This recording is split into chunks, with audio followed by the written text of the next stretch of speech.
व्यवहार में सकारात्मक परिवर्तन जो कि तुलनात्मक रूप से स्थायी हो, उसे लर्निंग कहा जाता है। लर्निंग का एक महत्वपूर्ण मेथड है कंडीशनिंग, क्योंकि क्लासिकल कंडीशनिंग और ऑपरेंट कंडीशनिंग से होकर के आता है। अगर हम इस व्यवहार की बात करें तो व्यवहार आंतरिक और बाहरी दोनों हो सकते हैं। बाहरी व्यवहार की तो हम बात कर लेते हैं, लेकिन हमारा शरीर भी तो एक अंदर तरीके से एक व्यवहार करता है। इसको कहते हैं ऑटोनॉमिक सिस्टम। मैं दीपक कुमार शर्मा, आज हम इसी ऑटोनॉमिक सिस्टम की कंडीशनिंग की बात करेंगे। तो चलिए शुरुआत करते हैं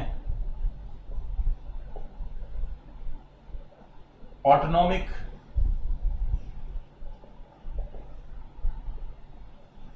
कंडीशनिंग। हमारा दिल कितनी तेज धड़केगा, या हमारी इंटेस्टाइन किस तरीके से सिकुड़ेगी, या फिर हमारे अंदर जो मसल्स फ्लक्चुएशन होगा वो कैसे होगा, या फिर हमारे फेफड़े किस तरीके से काम करेंगे, इन सारे चीजों से जुड़ा हुआ है ऑटोनॉमिक कंडीशनिंग। पहले तक विचारकों का मानना था कि ऑटोनॉमिक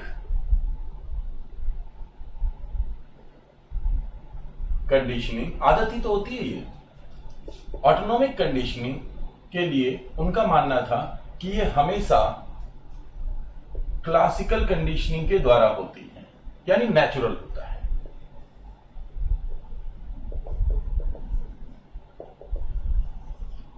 ये नेचुरल प्रोसेस है। जो भी नेचुरल कंडीशनिंग होगी वो क्लासिकल कंडीशनिंग, और जो भी नेचुरल नहीं होगी, जहां लीवर क्रिएट कहा जाएगा, जहां पे मैकेनिकल सिस्टम होगा, वहां पे जहां रिइंफोर्समेंट होगा, वहां पे ऑपरेंट कंडीशनिंग होगी। अब हुआ ये कि 1969 में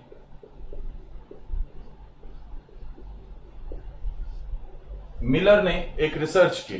उन्होंने 4 ग्रुप ऑफ माइस लिए, यानी चूहों के 4 समूह लिए। उसमें से उन्होंने चारों समूहों को रीइंफोर्समेंट दिया।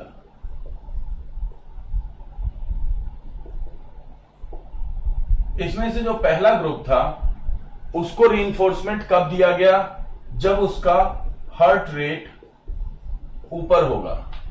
दूसरे को तब दिया गया जब उसका हार्ट रेट डाउन होगा। तीसरे को रीइंफोर्समेंट दिया गया जब उसकी इंटेस्टाइन यानी आंत सिकुड़ेगी, और चौथे को दिया गया जब उसकी आंत यानी इंटेस्टाइन, ये दोनों इंटेस्टाइन ग्रुप थे और ये दोनों हार्ट रेट ग्रुप थे, जब इस एक की इंटेस्टाइन को सिकुड़ने पर और कॉन्ट्रैक्शन पर और दूसरे को फूलने पर।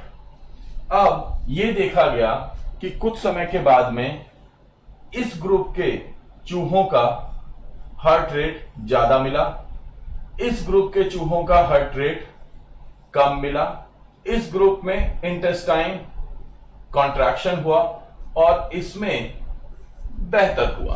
तो ये क्योंकि यहां पे क्या प्रोवाइड किया गया था? रीइंफोर्समेंट प्रोवाइड किया गया था। इस तरीके से मिलर ने प्रूव किया कि जो ऑटोनॉमिक यानी हमारे शरीर के अंदर के जो ऑटोमेटिक हिस्से होते हैं, उनकी भी जो कंडीशनिंग होती है, तो उसके लिए ऑटोनॉमिक कंडीशनिंग के लिए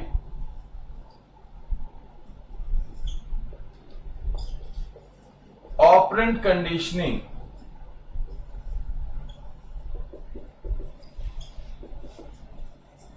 भी लागू हो सकती है। तो जो बुक्स कहती हैं या फिर आप जब एग्जाम में बैठेंगे तो उसके अनुसार ऑटोनॉमिक कंडीशनिंग में क्लासिकल कंडीशनिंग से होती है, ये ऑप्शन होता है। ऑटोनॉमिक कंडीशनिंग ऑपरेंट कंडीशनिंग से होती है, ये भी ऑप्शन होता है।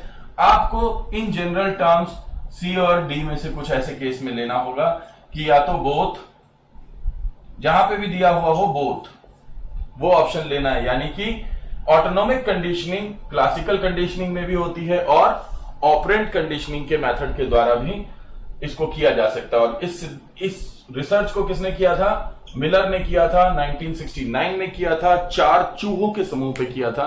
इसको आप याद रखेंगे। हम लोग 8 प्रकार की, कम से कम 8 प्रकार की कंडीशनिंग कर चुके हैं। Classical conditioning, operant conditioning, autonomic conditioning, backward conditioning, forward conditioning, delayed conditioning, trace conditioning और एक और कोई सी ये सारी चीजें आपको याद होनी चाहिए। आगे जब लर्निंग के क्वेश्चंस आएंगे तो आपको जरूरत पड़ेगी और आपके पेपर के लिए बहुत महत्वपूर्ण है। Thank you so much.